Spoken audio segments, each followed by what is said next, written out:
Assalamualaikum warahmatullahi wabarakatuh. Selamat datang ke YouTube channel Bob PNG. Okay guys, so hari ni aku bersama dengan SYM Naga 155.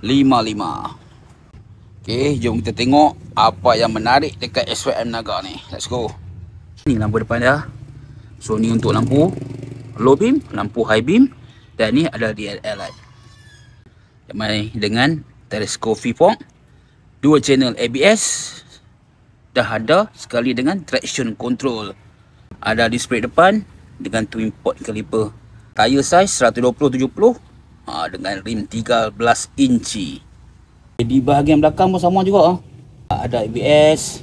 Lepas tu ada display dengan single port caliper menggunakan monoshock. Tire belakang size 130/70, rim 13 inci juga. Ni mak guide dia. Mak guide dia tak ada kat sini. Mak guide dia main di bawah ni. Untuk kalau hujan ke ayak, dia lebih safety ya. Tak mencik daripada atas. Alright, ni dengan enjin 158cc single cylinder 4 valve liquid cool, menghasilkan 15.4 horsepower dan 15 Newton meter torque. Oh, power. Ni motor macam padu lah. Okay, boleh tengok di ruangan kaki ya. Ruangan kaki dia. Sini kita boleh letak kaki kat sini. Dia main lebih kurang macam Honda Vario juga.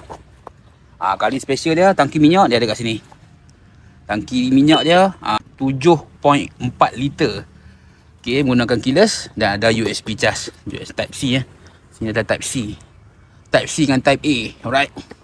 Sini ada ruangan lah untuk kita nak letak barang ke, beg duit ke, phone ke, ayak pun boleh letak juga.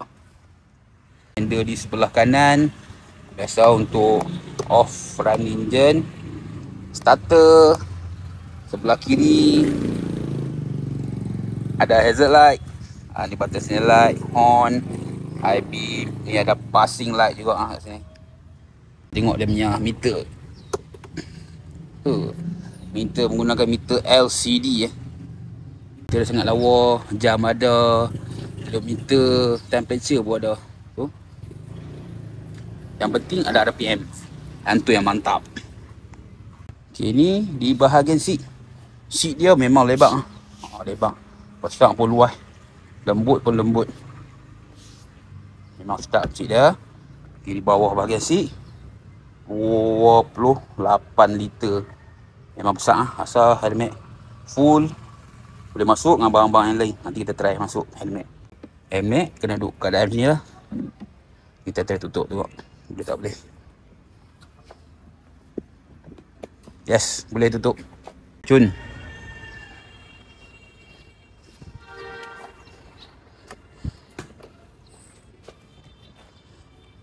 So kalau helmet lepas, kat mana? Di sini boleh bawa beg ke, baju hujan ke, masih boleh letak lagi. So ruangan dah memang besar, berbaloi. Macam biasa nak on, tekan sekali, on .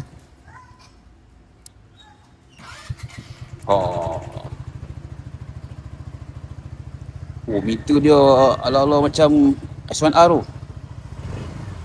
Yang penting ada RPM. Tu yang paling best sekali. Sejuk. Okay, boleh tengok nombor depan dia. Sangat terang. Jom kita buka high beam. High beam dah on. Tapi problem bila kita on high beam, low beam tak ada.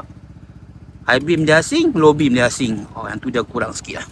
Ini bahagian lampu belakang. Lampu belakang dia pun cantik. Signal pun ok. Nice. Lampu belakang dah nice. Signal light depan pun jambu lah. Lampu ni problem sikit. Yang tak best, sebab dia punya high beam asing, low beam asing. So buka dia tak menyala dua sekali ya. So bagi aku, motor ni cantik. Dengan warna dia pun lawa. Lepas tu dekat sini kita boleh nampak sikit lah. Dia macam ada corak-corak sikit body tu. Mantap. Sini ada tulisan Naga 155. Ok guys, kalau hampa suka, berminat dengan motor ni, hampa bolehlah Roger dengan Taikon Motor. Nanti dalam dekat description aku letakkan nombor Mr. Aping dengan Mr. Richard.